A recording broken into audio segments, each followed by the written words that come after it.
नीलाम्बुजश्यामलकोमलाङ्गं सीता समारोह पितवानभागम् पाणौ महासायक सारुचापं नमामि रामं रघुवंशनाथं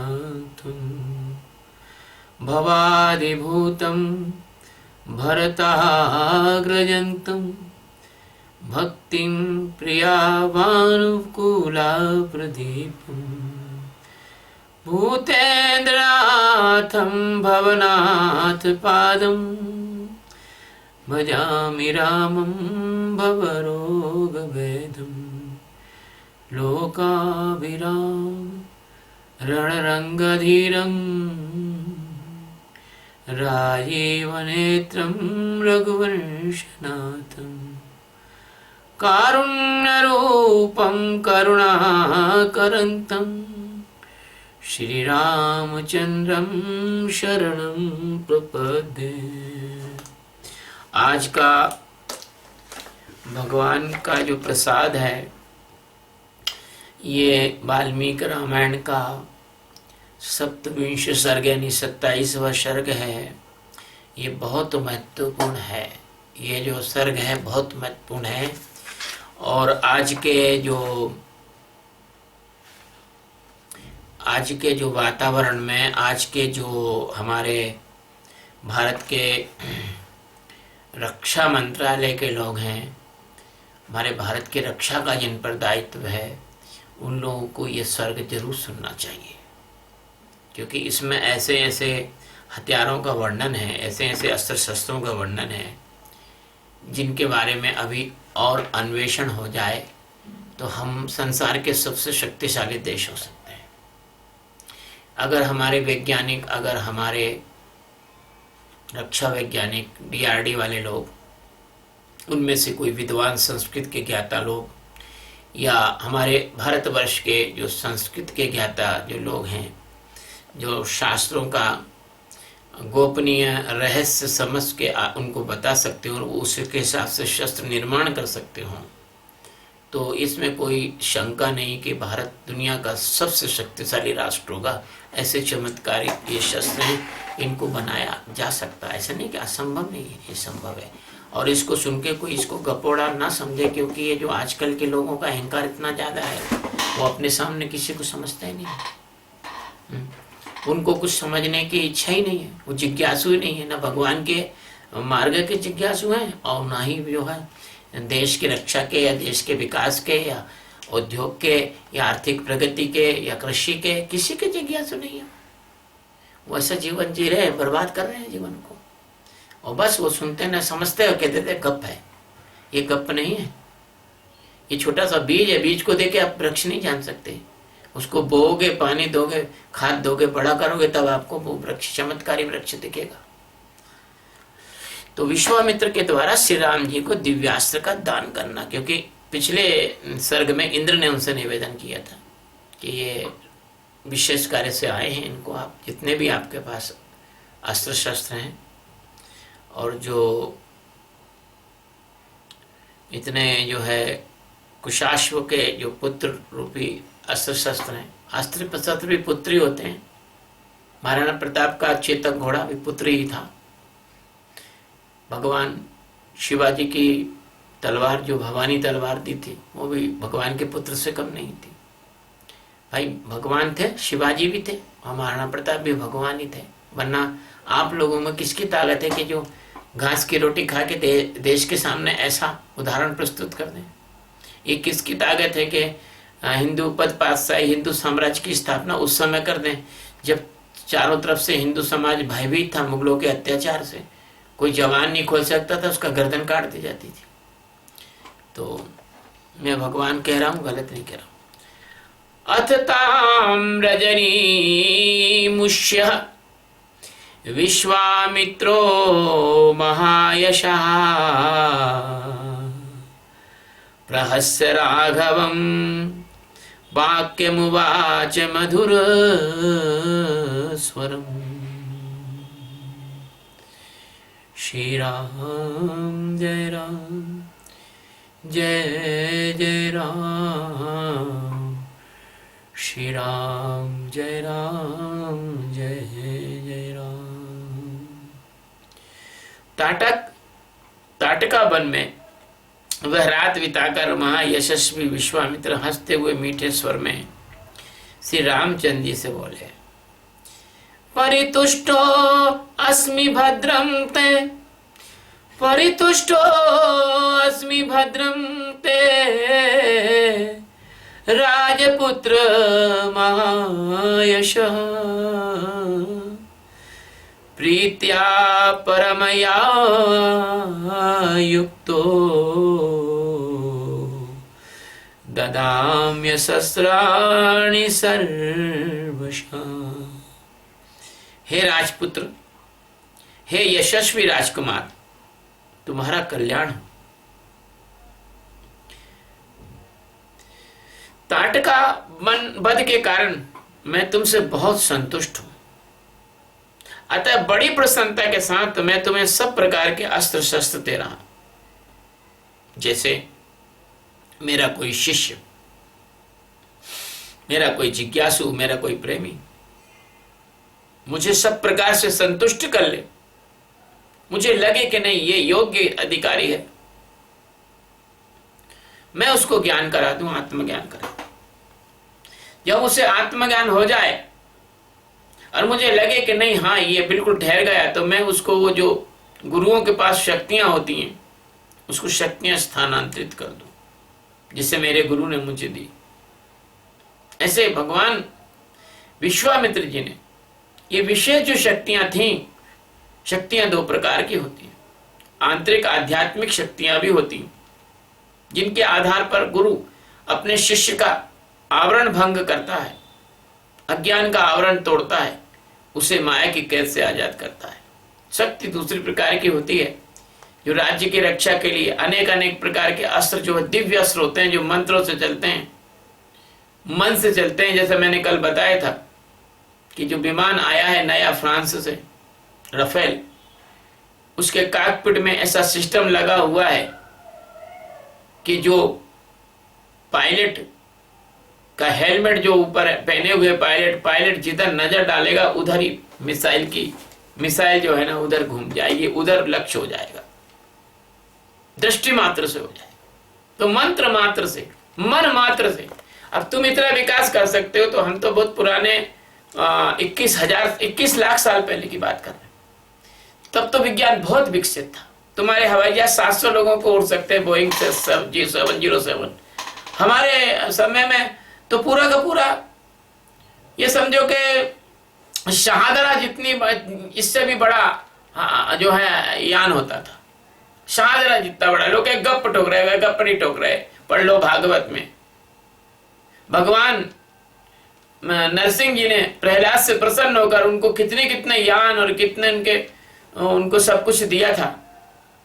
अब उसके यान का वर्णन पढ़ो, जिसमें कई तो बड़े बड़े स्विमिंग पूल थे, फुटबॉल मैदान से भी बड़े बड़े बगीचे थे, बड़े बड़े महल थे, 7-7 खंड के 7-7 मंजिल की मल्टी स्टोरी, और वो उड़ता था, और 10,000 दास दासियां थी उसके अंदर। ये तुम तो विश्वास ही नहीं कर सकते, क्योंकि तुम्हारी जो खोपड़ी में जो है ना वो मल भरा हुआ है अंग्रेजों का, यवनों का। तुम तो स्वाभिमान सम्मान खो चुके हो अपना। तुम अपने बाप दादों की बात पे विश्वास नहीं करते हो। तुम कोई जर्मनी का वैज्ञानिक कोई छोटी मोटी खोज करते तो उस पर तुम विश्वास करते हो। जान फर्नाम ओनेस मोरान पे विश्वास करोगे तुम अपने लोगों पे विश्वास नहीं करोगे। तुम हाफकिन यूनिवर्सिटी पे विश्वास करोगे, तुम चरक सुसुक पे विश्वास नहीं करोगे। तुम अपने देश के वैद्यों पे विश्वास नहीं करोगे। तुम विदेशी जो डॉक्टर है, जो तुम्हारे खून में जहर को मारने के लिए जहर डाल रहे हैं, उन पे विश्वास करोगे। तो ये जो मैं क्यों कह रहा हूं कि फेसबुक पर एक वीडियो मैंने डाला हुआ है बहुत पहले, उसमें एक दुष्ट ने लिख दिया कि बहुत बड़ी गप मार रहे हैं गुरु बाबा जी। तो मेरे को दिल में बड़ा दुख हुआ। मैंने यार गधों की टिप्पणी में मेरे को नहीं सुनना, क्योंकि ये कचरा फैलाते हैं। तो मैंने फेसबुक पर कमेंट इसलिए बंद कर दिया। विश्वास करो, अपने बाप दादाओं पे, अपने पूर्वजों राम कृष्ण पे विश्वास करो। ये लोग गलत लिख के नहीं गए हैं, ऋषि मुनि गलत लिख के गए नहीं है। तो भगवान विश्वामित्र जी ने कहा कि मैं तुम्हें सब प्रकार के अस्त्र दे रहा हूं। देवासुर गणान वापी सगंधर्वोरगान बुभि ये मित्रान प्रहसद्धाजो वशीकृत्य जयिष्यसि। इनके प्रभाव से तुम अपने शत्रुओं को, चाहे वे देवता हो, असुर हो, गंधर्व हो, नाग ही क्यों ना हो। बताइए, नाग ही, नाग मतलब बड़ा वीर जाति बताई गई है। नागालैंड जिसके नाम पे बसा हुआ है, जो नागालैंड अभी जो सबको ईसाई बना के जो इंग्लैंड, नागालैंड, स्विट्जरलैंड इन्होंने कर दिया विधर्मियों ने देश के प्रति षड्यंत्र।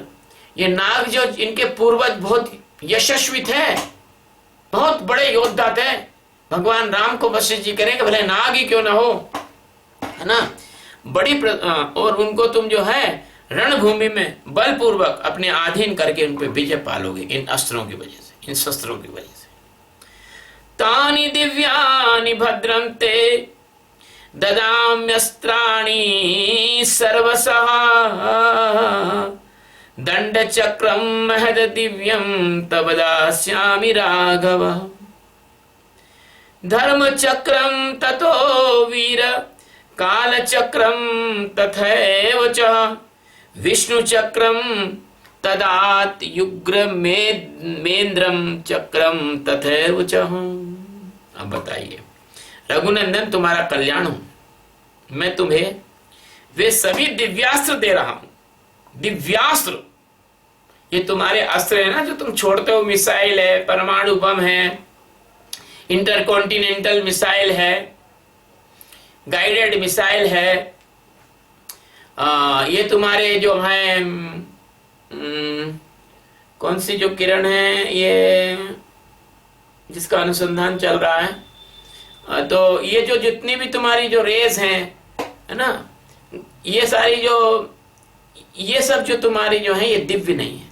That is not divine, that is material. Divine नहीं, डिवाइन उसको कहते हैं जो मटेरियल होती नहीं, अदृश्य होती है, दिखती नहीं है, वो केवल उसका संधान मन के संकल्प से और मंत्र से, शक्ति से किया जाता है, उसको कहते हैं डिवाइन। अभी एक वीडियो देखने को मिला तो वो उसमें कहते कि चीन ने एक ऐसा आविष्कार कर रहे हैं वर्दी का, पहन का तो आदमी अदृश्य हो जाएगा। अरे मूर्ख हो, तुम तो वर्दी पहन के अदृश्य होने की बात कर रहे हो। हम तो चुटकी बजाते अदृश्य हो जाते थे, हमारे ऋषि मुनि चुटकी बजाते अदृश्य हो जाते थे, उनके पास ऐसी शक्तियां थी। तो दिव्य अस्त्र अभी है नहीं किसी के पास, दिव्य अस्त्र नहीं है। मैं तुमको दिव्य और महान दंड चक्र एक ऐसा अस्त्र था, मेरे अनुमान से कह रहा हूं, मुझे ऐसा नहीं है कि मैंने कोई दंड चक्र देखा, लेकिन अस्तित्व जो बता रहा है मैं आपको बता रहा हूं। दंड चक्र ऐसा है कि एक बहुत मजबूत, जिसको वज्र से भी ज्यादा, जिसको कहते हैं इस्पात से भी ज्यादा मजबूत, वो जो है टाइटेनियम से भी ज्यादा मजबूत एक डंडा रहता है बड़ा, वो घूमता है दंड चक्र, वो जो घूमता है और जो उसके जद में आता है उसको खत्म करता जाता है। उसकी खोपड़ी फोड़ देगा, उसकी गर्दन कट जाएगी, उसके हाथ पैर कट जाएंगे, उसका धड़ दो टुकड़ों में बढ़ जाएगा और अपने आप में एक चक्र छोड़ने पर वो करोड़ों चक्र बना लेता है। एक चक्र छोड़ दो, वो उसमें से करोड़ों चक्र निकल जाएंगे चारों तरफ। ये तुम्हारी खोपड़ी में नहीं आएगा, लेकिन मैं पहली बार इस दुनिया में मैं पहला सदगुरु, पहला वाल्मीकि रामायण का विश्लेषक हूं कि जो आपको इन शस्त्रों के बारे में विस्तार से बता रहा हूं, किसी को नहीं मालूम। इसको कहते हैं दंड चक्र और धर्म चक्र। अब धर्म चक्र कैसा है? शस्त्र है, तुम तो कहते धर्म चक्र है। धर्म चक्र प्रवर्तनम, बहुत लोग जो है एक चक्र बना धर्म चक्र प्रवर्तन कर रहे हैं, ये तो तुमने सब नकल कर लिया है। धर्म चक्र ऐसा होता है कि उसमें ये विशेषता होती है, जैसे राजा रघु ने बाण चलाया था।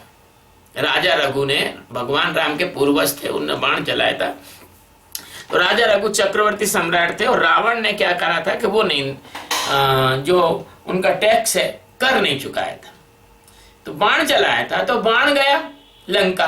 तो उसमें उन्होंने ऐसा भी मंत्रित किया था कि आदमी आदमी को मार रहा था, स्त्री स्त्री को छोड़ रहा था। तो रावण ने जो है ना अपनी मंदोदरी के ब्लाउज पेटीकोट और साड़ी पहन ली थी, नहीं तो उसी वक्त रावण भी निपट जाता, क्योंकि रावण को तो वरदान था कि नर मार सकता है, राजा रघु नर थे।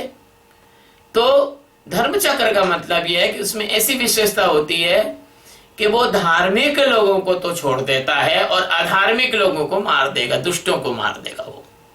ये धर्म चक्र भगवान विष्णु के भगवान श्री कृष्ण के पास भी था। इसी धर्म चक्र को सुदर्शन चक्र के नाम से जाना जाता है। ये धर्म चक्र है, ये सिलेक्टिव है। इसमें कंप्यूटर तुम्हारे जैसे हथियारों में कंप्यूटर लगे रहते हैं, सेंसर्स लगे रहते हैं, तुम्हारे हथियारों में जैसे ये कंप्यूटराइज सिस्टम लगा रहता है, और जो रेडार सिस्टम के वो फेंकेगा और वहां से आएगा, वापस लौट के आएगा, वो सेकंडों में पता लगा लेगा कि कहाँ जाके लक्ष्य भेजना है। ये तुम्हारे बहुत दो कौड़ी के आविष्कार हैं। वो तो धर्म आदमी का पूरा कि धार्मिक है कि अधार्मिक है कि ढोंगी है कि अच्छा है कि बुरा है, कटा है। राक्षस भी तरह तरह के रूप बना लेते थे, साधु का रूप बना लेते, लेकिन धर्म चक्र से नहीं बच सकते थे। तो धर्म चक्र दे रहे हैं। अब काल चक्र एक ऐसा हथियार है जो जैसे ये भगवान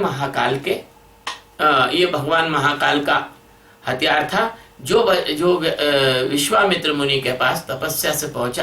काल चक्र का मतलब है कि ये अपने शत्रु सेना में, चाहे वो देवता हो, किन्नर हो, नाग हो, पितर हो, गंधर्व हो, कोई भी हो, वहां पर काल बन के बरसेगा, उनको बिल्कुल समूल नष्ट कर देगा, एक नहीं बचने देगा काल चक्र।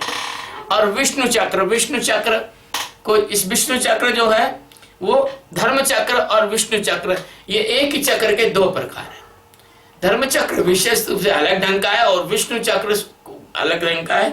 ये सुदर्शन चक्र का बहुत ज्यादा नजदीक है। और अत्यंत भयंकर इंद्र चक्र दूंगा। इंद्र चक्र, अगर इंद्र चक्र छोड़ दिया तो जो सामने की जो सेना है, सामने का जो शत्रु है, उसकी इंद्रियां अपने आप खराब हो जाएंगी। आंख से देखना बंद हो जाएगा, कान से सुनना बंद हो जाएगा, त्वचा से अनुभव बंद हो जाएगा। इसको इंद्र चक्र बोलते हैं। खत्म, पैरालिसिस होकर गिर जाएगा वो आदमी। चाहे 1000 हो, 10,000 हो, 20,000 हो, 50,000 हो, 1,00,000 हो, छोड़ दिया तो वो गए काम से वो। ये इंद्र चक्र है। ये दुनिया का कोई भी सदगुरु इसकी व्याख्या नहीं कर सकता।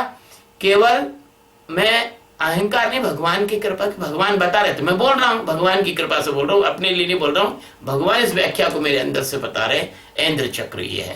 क्योंकि ये शब्द पढ़ के तुम तो फटाफट श्लोक पढ़ के आगे बढ़ जाओगे, उसको जानोगे ही नहीं कि क्या है। और मैं इसलिए भी बोल रहा हूँ कि भारत के जो रक्षा विशेषज्ञ हैं, अगर वो संस्कृत में अन्वेषण करें, हमारे साहित्य में अन्वेषण करें, हमारे ऋग्वेद यजुर्वेद वगैरह में अन्वेषण करें, तो उनको पता लग जाएगा कि कैसे कैसे बना सकते हैं।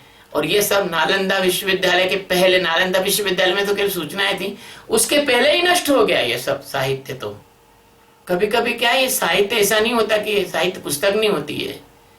ये जैसे रामायण गीता की किताब नहीं होती है, ये तो अब ऑटोमेटिक लुप्त भी हो जाता है ये ज्ञान। जब उस देखता है कि अरे कोई मेरे को धारण करने वाला योग्य व्यक्ति नहीं है, नष्ट हो जाता है। ऐसे आत्मज्ञान का भी यही है। जब आत्मज्ञान का कोई जिज्ञासु नहीं है तो आत्मज्ञान के लिए सदगुरु मिलना मुश्किल हो जाएगा आपको, क्योंकि काम ही नहीं है। जब दुकान ही नहीं चल रही तो आदमी माल कहाँ से लाएगा, खरीद रखेगा वहां। जब आत्मज्ञान के जिज्ञासु नहीं है तो क्या करेगा आदमी। हम ही आत्मज्ञान के सदगुरु थे तो भी हम देखो फेसबुक पर देश के बारे में लिखने लग गए। ऐसा है, ये भी सत्र ऐसे हो जाते, लुप्त हो जाते। वज्रमस्त्रम नरः श्रेष्ठ शैवं शूलबरं तथा अस्त्रं ब्रह्म शिरस्यैव एषिकमपि राघव। हे नर श्रेष्ठ राघव, नर श्रेष्ठ हो गए क्योंकि संसार में अब किसी के पास ये शस्त्र भगवान राम के अलावा नहीं थे। न रावण के पास थे, न और किसी राक्षस के पास थे। भगवान तो खेले हैं, उसको तो 2 मिनट में उड़ा देते रावण को। तो इंद्र का वज्रास्त्र दे रहा हूं मैं तुमको, इंद्र का वज्रास्त्र, और शिव का त्रिशूल दे रहा हूं। बाप रे बाप, इंद्र का वज्रास्त्र तो ऐसा है, अगर हिमालय के किसी पर्वत पर मार दिया जाए तो पर्वत एक प्रहार में चूर चूर हो जाएगा। और भगवान शंकर का त्रिशूल तो ऐसा है कि अगर आप उसको फेंक के मार दो किसी भी ग्रह में, बृहस्पति या शुक्र या कोई भी ग्रह हो, अगर भगवान शंकर का त्रिशूल उससे टकरा गया तो उसका नाश हो जाएगा। पहली बात तो यह कि पूरी matter convert into the energy हो जाएगा, पूरा खत्म हो जाएगा। उसका जो स्थूल पदार्थ है वो पूरा का पूरा अग्नि नहीं बल्कि अग्नि से भी आगे की अवस्था में एनर्जी में बदल जाएगा, गायब हो जाएगा वो। इसलिए भगवान के शंकर भगवान के त्रिशूल से तो एक ही अस्त्र रखते, फालतू नहीं रखते, पशुपतास्त्र और त्रिशूल बस, और कहीं नहीं, है ना। अभी मैं इनके, अगर तुम लोग सब जिज्ञासु होते तो मैं इनके आध्यात्मिक अर्थ भी बताता, लेकिन अभी चूंकि तुम लोगों में से कोई सुनने वाले जो श्रोता हैं वो जिज्ञासु नहीं होंगे और बोर हो जाएंगे, इसलिए मैं इनका भौतिक अर्थ बता रहा हूं। ब्रह्मा जी का ब्रह्मशिर नामक अस्त्र दूंगा। अब ब्रह्मा जी का जो ब्रह्मशिर अस्त्र था वो ऐसा है कि ब्रह्मा जी तो सृष्टि को बनाते और मिटाते हैं, और सृष्टि को कैसे मिटाते हैं, उनके पास भी कुछ ऐसी चीज होगी ना कि जैसे अपन किसी मकान को तोड़ते हैं तो उसमें अपने को औजार लगते हैं ना, गेती है, फावड़े है, सब्बल है, या आजकल मकान तोड़ने के लिए डायनामाइट है, या मकान तोड़ने के लिए बिजली से चलने वाले बड़े बड़े ड्रिलिंग मशीन है। तो ऐसे ब्रह्मा जी का जो है वो ब्रह्मशिर। महाबाहो, मैं तुम्हें ददामि ते महाबाहो ब्रह्मस्त्र मनुमुत्तमम। हे महाबाहो, मैं तुम्हें एशिकास्य तथा परम उत्तम ब्रह्मास्त्र भी प्रदान करता। बताइए, ब्रह्मास्त्र 1 करोड़ परमाणु बम के बराबर एक ही ब्रह्मास्त्र। ब्रह्मास्त्र का संधान किसको कहते हैं? प्रशांत महासागर। एक ब्रह्मास्त्र के फेंकने से, अग्निस्त्र का उसके साथ में आह्वान करने से प्रशांत महासागर 20 सेकंड के अंदर भाप बन के उड़ जाएगा। 20 सेकंड के अंदर। जब तो सागर हाथ जोड़ के आ गया था सेतुबंध रामेश्वर में भगवान के सामने, तो ये ब्रह्मास्त्र बहुत ताकत। वो भगवान हनुमान जी को ब्रह्मास्त्र मारा था इसने, इंद्रजीत ने, तो ब्रह्मास्त्र मारा था भगवान हनुमान जी को, तो वरदान था, ब्रह्मा जी का ही वरदान था कि ब्रह्मास्त्र तो लगेगा नहीं। तभी उन्होंने कहा जो न ब्रह्म सरमानहु महिमा मिटे अपार।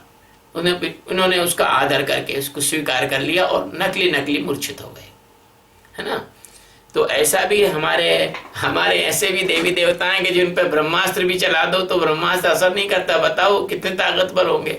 अब ये चूहे उचक रहे हैं, इनको पता ही नहीं है चूहों को कि ये जितने उचक रहे हैं ना, इनको उचक लें तो भगवान देख रहे हैं कि उचक लो तो कितना उचक रहे हो।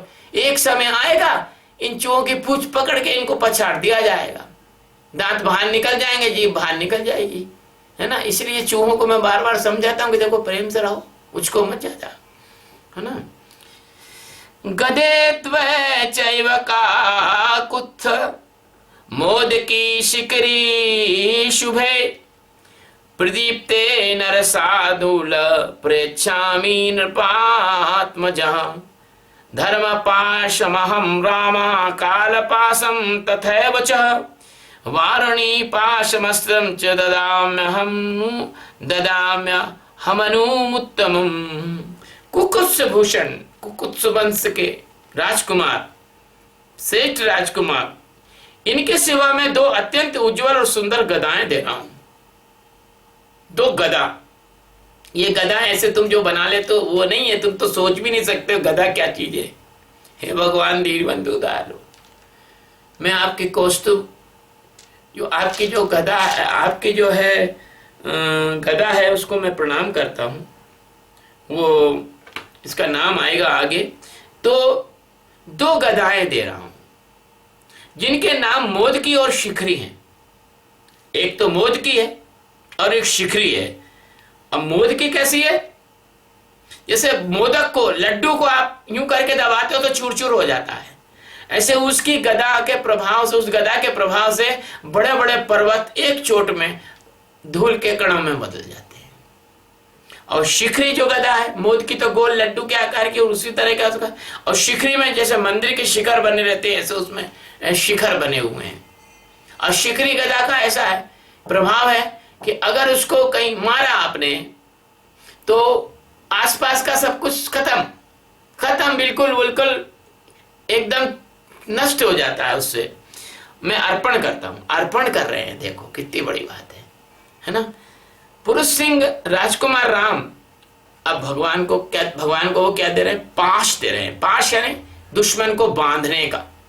बाण छोड़ दो, दुश्मन के चारों तरफ वो लिपट के जैसे रस्सी से कोई जानवर को बांध लेते हैं ऐसे वो बंध जाएगा। धर्म पाश दे रहा हूं। ये धर्म पाश नाम का एक पाश है ना। इसको अब इसका मेरे को अभी भगवान ने नहीं बता रहा है कि क्या इसका है, लेकिन ये बांधने का है। काल पाश दे रहा हूं। काल पाश यानी वो ऐसा बंध जाएगा।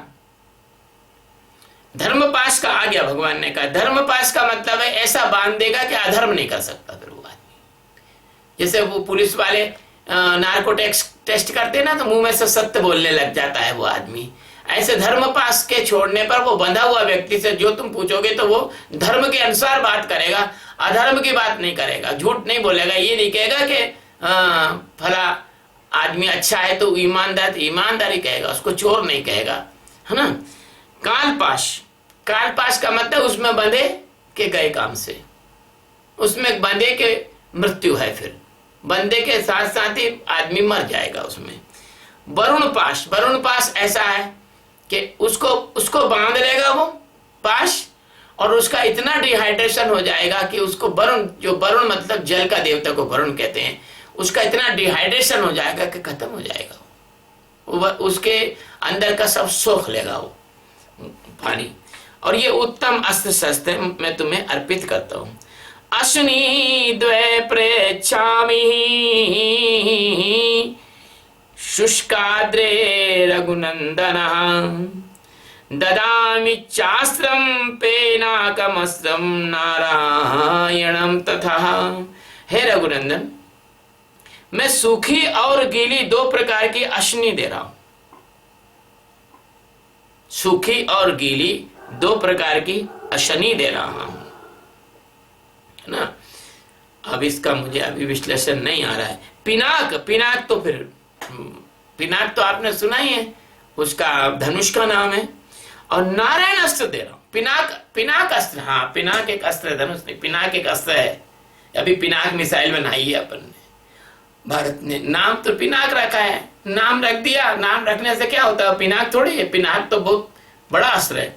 और नारायण अस्त्र दे रहा हूं। नारायण अस्त्र के बराबर कोई काट नहीं सकता उसको। नारायण अस्त्र काटना भगवान के अलावा कोई नहीं काट सकता उसको, जो भगवान होगा वही काट सकता है। तो नारायण अस्त्र दे रहा हूं। अग्नेयमस्त्रम दयितम शिखरम नाम नामता वायव्यम प्रथमम नाम ददामि तब चानगा। अग्नि का प्रिय अस्त्र, अग्नि अस्त्र दे रहा हूं, अग्निबाण जिसको कहते हैं। और शिखरास्त्र के नाम से प्रसिद्ध जो अस्त्र है वो भी तुम्हें दे रहा हूं, शिखरास्त्र। उससे शिखर मतलब सबसे बढ़िया अस्त्र है वो। अनग अस्त्रों में जो प्रधान वायव्य है वो तुम्हें दे रहा हूं। हे अनग भगवान को संबोधित किया। अस्त्रों में प्रधान वायव्य अस्त्र, उसको छोड़ दिया तो इतना बड़ा प्रचंड आंधी आएगी, इतनी जोर की वायु चलेगी जैसे कि समुद्रों में तूफान आता है और तूफान के बाद वायु चलती है तो मकान, पेड़ पौधे, बिजली के खंभे सब गिर जाते हैं। तो उसको वायव्य अस्त्र कहते हैं। अस्त्रम है शिरो नाम कौंचमस्त्रम तथैव च शक्ति द्वयम च काकुत्थ ददामि तव राघव। हे कुकुत्स भूषण राघव, है शिरा नाम का अस्त्र दे रहा हूं आपको। है शिरा, है यानी घोड़े को है बोलते हैं, शिरा है शिरा। जैसे घोड़े के अंदर बहुत तीव्रता होती है, द्रुत गति से घोड़ा दौड़ता है, ऐसे अस्त्र बहुत तेजी से पलक झपकते ही काम कर देगा, है ना। और कौन सा अस्त्र दे रहा हूं मैं, कौन सा अस्त्र मतलब ऐसा अस्त्र है जो कुचल के रख देगा शत्रु सेना को, कौन सा अस्त्र है ना। दो शक्तियों के रूप में देता हूं, हैशिरा अस्त्र और कौन अस्त्र, ये दो शक्तियां। जैसे विभीषण को शक्ति मारी थी ना रावण ने, लक्ष्मण जी को शक्ति मारी थी ना मेघनाथ ने, ये शक्ति। हाँ, कंकालम मूसलम घोरम कापालमथ किंकणीम बधार्धम राक्षसाम यानी ददाम्येतानि सर्वशः।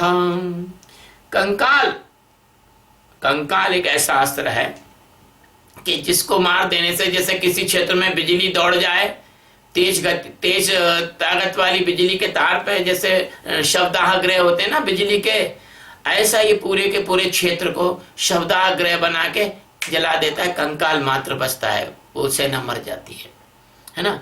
घोर मूसल, घोर मूसल, ये मूसल जो अस्त्र बलराम जी के पास था, भगवान बलराम के पास यही अस्त्र था, इसको घोर मूसल कहते हैं। ये घोर मूसल जो अस्त्र है ये इस तरह का है कि इसका कोई मतलब तोड़ नहीं है। बलराम के शस्त्र का कोई तोड़ नहीं था। अगर बलराम रुक जाते तो महाभारत में पांडवों का जीतना मुश्किल हो जाता। इसलिए भगवान ने दुर्योधन के कान में फुसुर फुसुर कर दिया और बलराम ने पूछा कि क्या करे थे, कुछ नहीं कह रहे, तो अरे तू छुपा रहा है, तू कपटी है। भगवान गुस्सा को चले गए, क्योंकि मालूम था कि बलराम जी जो है क्रोधी हैं और उनकी कमजोरी का भगवान श्री कृष्ण ने लाभ उठा के उसको भगवान जी को, बलराम जी हिमालय तपस्या करने चले गए महाभारत युद्ध के समय। तो किंकणी, किंकणी आदि सब अस्त्र है, ये राक्षसों के वध में उपयोगी होंगे। अब किंकणी नाम का जो अस्त्र है ये मोहनी अस्त्र जैसा अस्त्र है। अब इसमें क्या होता है, जैसे आपने सुना कि एक निश्चित डेसिमल की ध्वनि होती है, वो आपके कान सुन सकते हैं। उससे ज्यादा डेसिमल की ध्वनि होगी तो आपके कान के पर्दे फट जाएंगे। तो ये किंकणी अस्त्र इसी तरह का है कि जब ये छोड़ा जाता है तो शत्रु के सेना के जो कान होते हैं उनमें ऐसी ध्वनि उत्पन्न होती है, ऐसे वेव्स उत्पन्न होती है कि उसके कानों में से खून आके वो सेना मर जाती है। किंकणी अस्त्र ऐसा है। विद्याधरं महास्त्रं च नंदनम नाम नामतः अशिस्त्रम महाबाहो ददामी नवरात्मजः।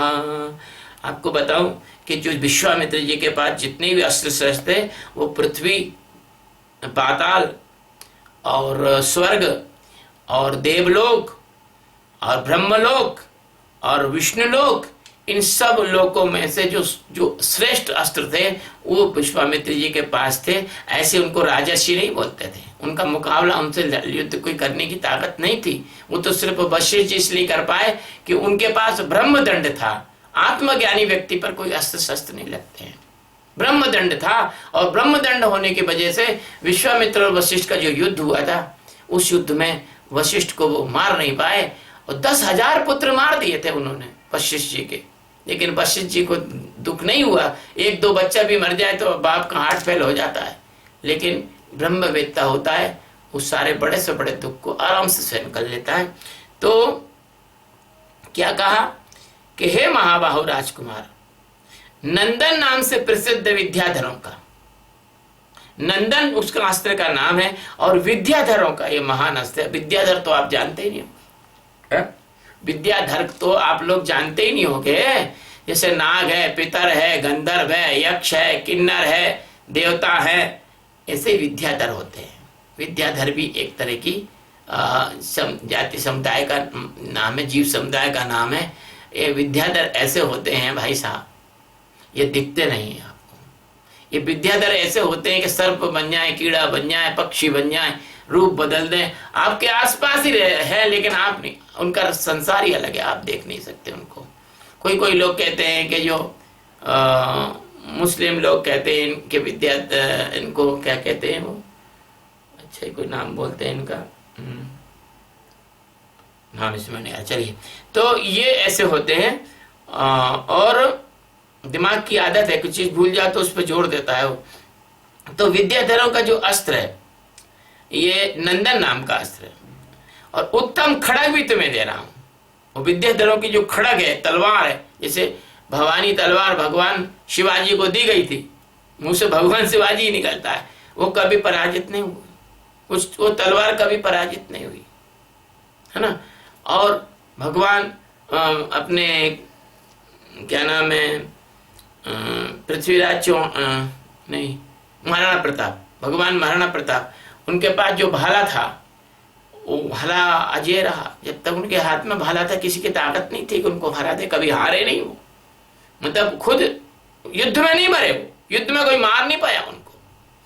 ऐसे अपना राणा सांगा बाबर 2 घोड़े लेके ऐसे दौड़ लेता था, राणा सांगा ने उसके चक्के छुड़ा दिए थे।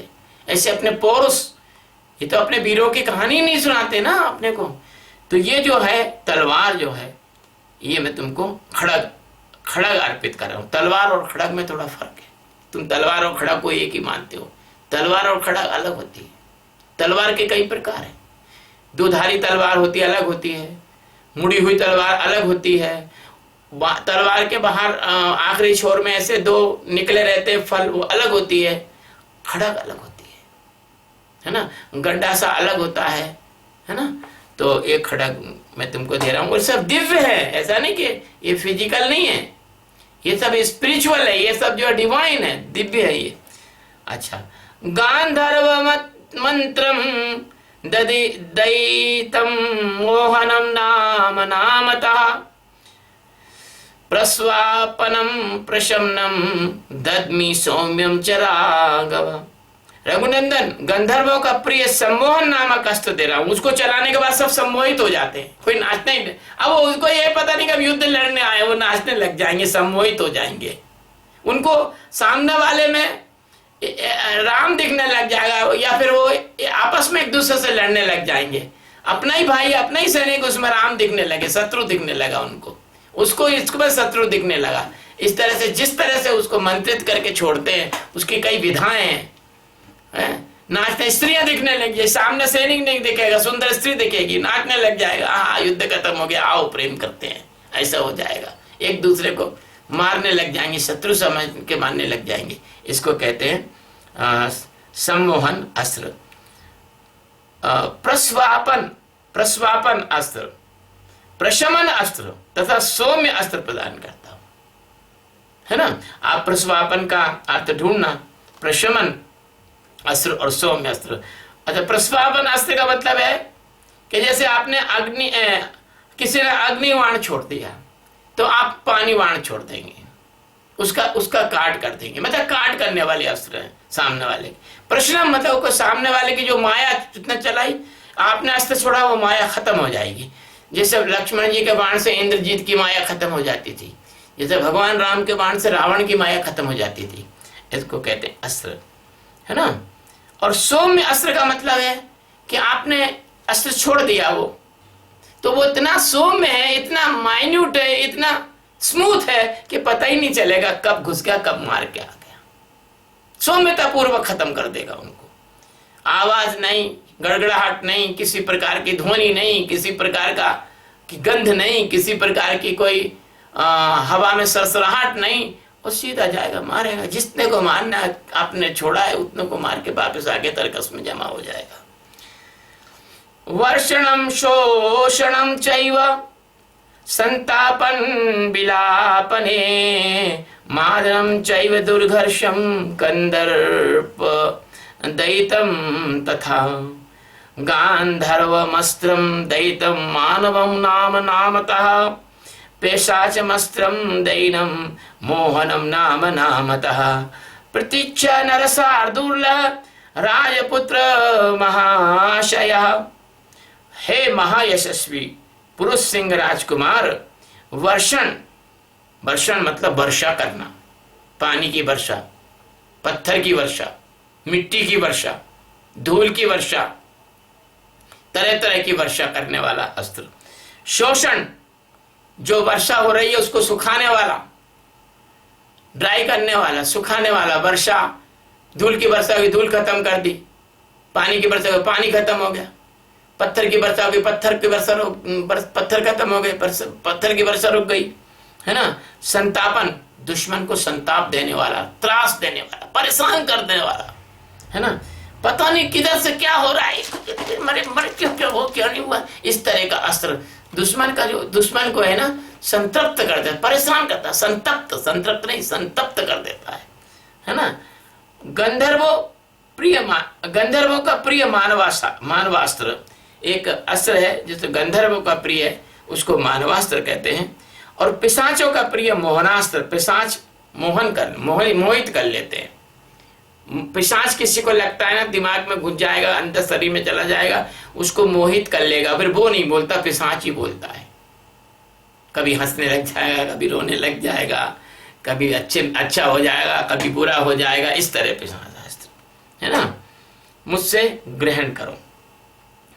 तामसम नरशार्दूल सोमनम च महाबलम संवर्तम चैव दुर्घर्षम मौसलम च नृपात्मज सत्यमस्त्रम महाबाहो तथा मायामयम परम सौरम तेज प्रभम नामा परतेजो अपकर्षणम। नरश्रेष्ठ राजपुत्र महाबाहु राम, तामस महाबली, एक तामस अस्त्र दे रहा हूं आपको, फिर महाबली अस्त्र दे रहा हूं आपको, सोमन अस्त्र दे रहा हूं आपको, संवर्त अस्त्र दे रहा हूं आपको, दुर्जय अस्त्र दे रहा हूं आपको, मौसल अस्त्र दे रहा हूं आपको, सत्य और माया में उत्तम अस्त्र आपको अर्पित करता हूं। अब ये तो समझो तामस अस्त्र क्या है कि अगर छोड़ दिया तो जितने भी लोग हैं उनको मूर्छा, निद्रा, भ्रम ये सब हो जाएगा, और जिस ढंग से आपने उसको प्रोग्रामिंग करके छोड़ा है उस ढंग का प्रभाव उन पे होगा। महाबली सोमन, उसका वो अस्त्र ऐसा है कि बलवान अस्त्र होने के साथ में सामने वाले को अगर छोड़ दिया आपने तो उसका मुकाबला सामने वाला करेगा नहीं, और सामने वाले को ऐसा लगेगा अरे बाप रे मैं तो किसी महाबली के सामने खड़ा हूं। आप ऐसे दिखोगे विशाल का है, और सामने वाला को अपना शरीर दिखेगा जैसे वो बिल्कुल मोना ठिकना चूहा जैसा हो गया हो, है ना। और संवर्त का मतलब है वो गोल गोल घूम के जाता है, और गोल गोल उनको पूरी जितनी सेना है उसको गोल गोल घुमा देता है, पूरी सेना गोल गोल उड़ने लग जाएगी, घूमने लग जाएगी। और दुर्जय नाम का अस्त्र है, उसको कोई भी काट नहीं सकता, उसको कोई जीत नहीं सकता। मौसल नाम का अस्त्र है, मूसल जैसा नहीं, मौसल अलग चीज है, मूसल अलग है, मौसल अलग है ना। सत्य और माया मैं उत्तम अस्त्र तुम्हें अर्पित करता हूं। एक का नाम सत्य, अस्त्र का ही नाम सत्य है। हालांकि देखा जाए आध्यात्मिक दृष्टि से तो सत्य से बड़ा कोई अस्त्र नहीं है। और मायामय जो है, माया पैदा करने वाला अस्त्र, तरह तरह की माया पैदा करने वाला। जैसे फटाके कई तरह के होते हैं, कोई अग्निबाण होता है, कोई बम फटाका होता है, तो कोई सुतली बम होता है, तो कोई लक्ष्मी बम होता है, तो कोई बंदर छाप बम होता है, तो कोई 7 आवाज का होता है, तो कोई 6 आवाज का होता है। तो इस प्रकार से जैसे फटाके अलग अलग होते हैं, ऐसे कई तरह की माया पैदा करने वाला अस्त्र मैं तुम्हें अर्पित करता हूं।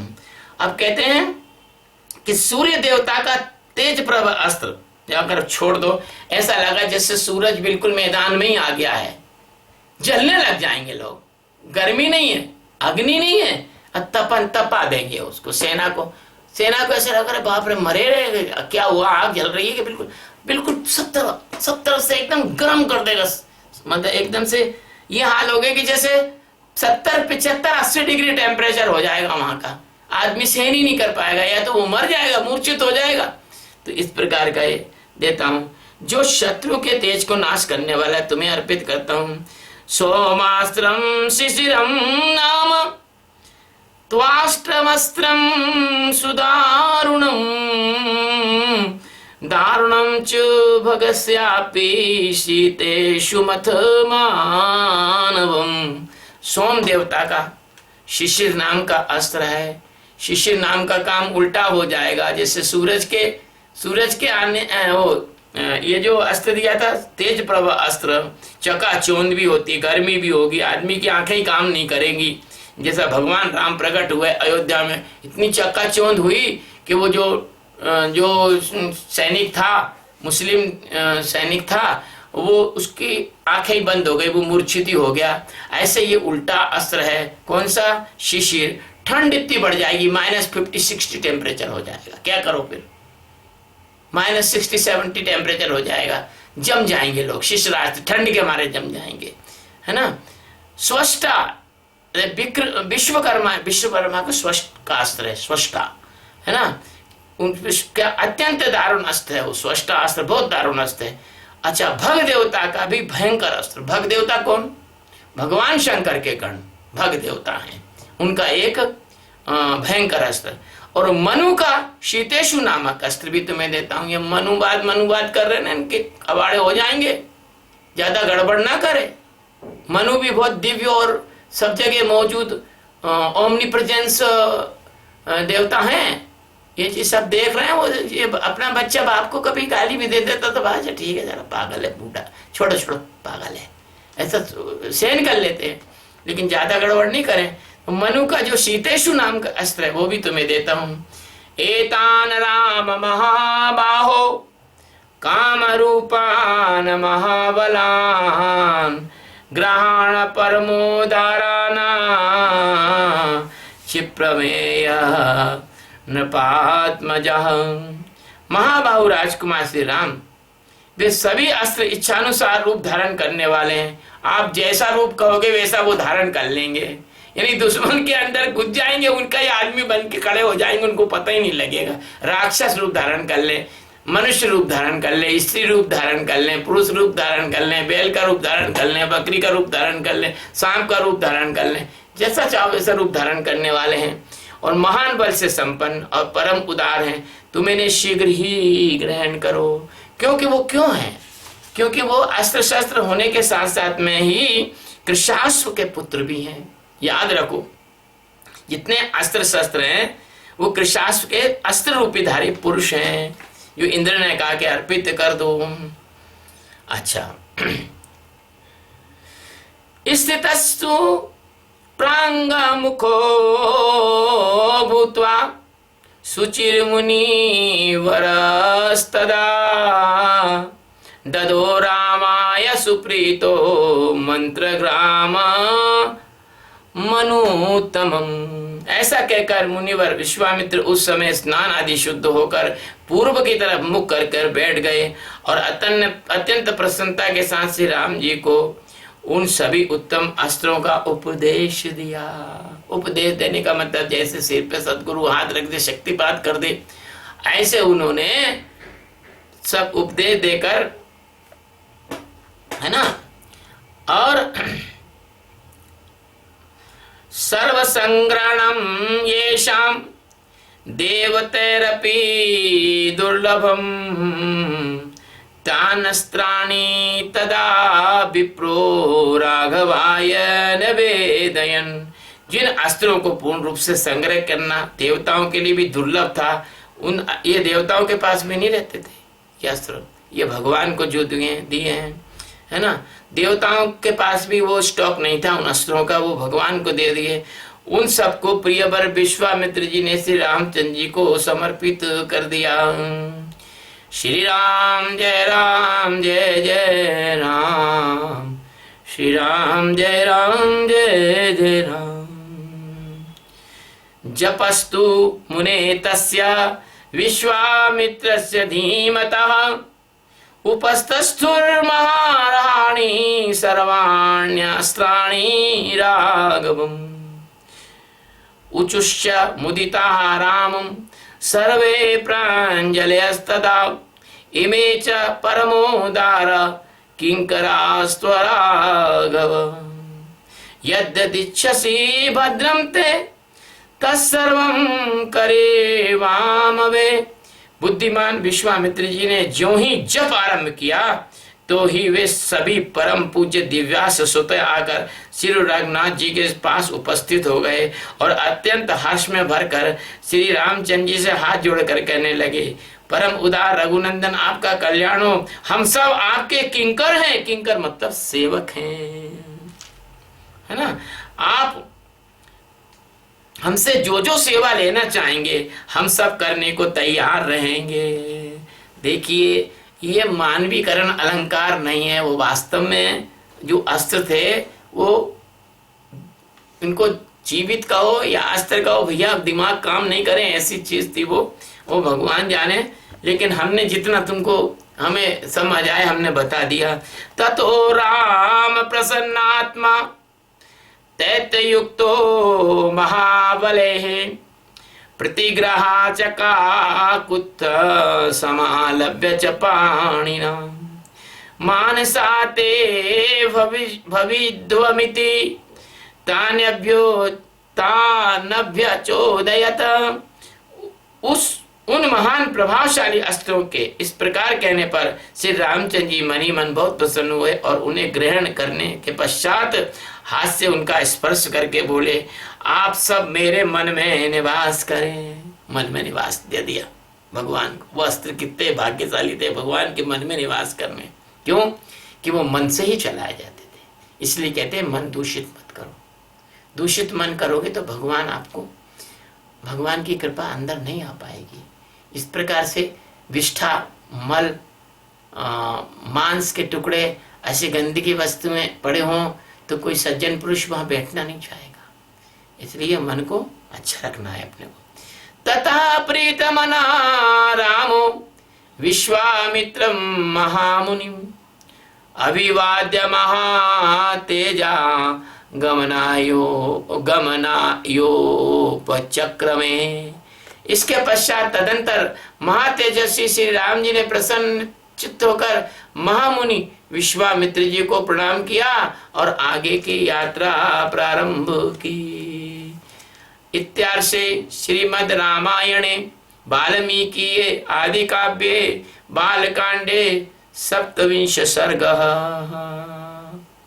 इस प्रकार श्री वाल्मीकि निर्मित आर्ष रामायण आदि काव्य के बाल कांड में 27वां सर्ग पूरा हुआ। ये बहुत टेक्नोलॉजिकल सर्ग था, ये बहुत इंफॉर्मेटिव सर्ग था, ये बहुत ज्यादा अल्ट्रा साइंटिफिक सर्ग था।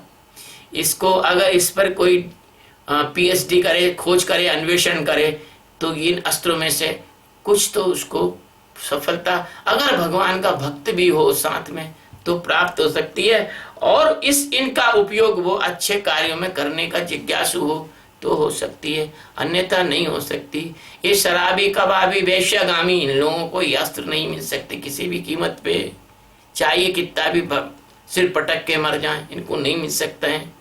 अब कल का जो अध्याय आएगा उसमें इन अस्त्रों के चलाने की विधि वगैरह ये बताएंगे विश्वामित्र जी। और अभी अपन भगवान से ये प्रार्थना करते हैं कि प्रभु आपने जैसी कथा आपने निर्देशित की वैसी सुना दी, आप जानो, आपका काम जाने, आप जैसा बोलने को बोलते हो। जैसे ये अस्त्र उनके किन करें, मैं भी उनका ही किन करूं।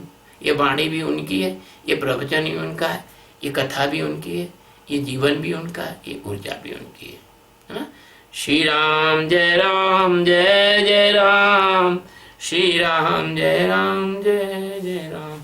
ये कथा भगवान के चरणों में रोज की भांति समर्पित है, इसमें अपना कोई भी अहंकार नहीं है।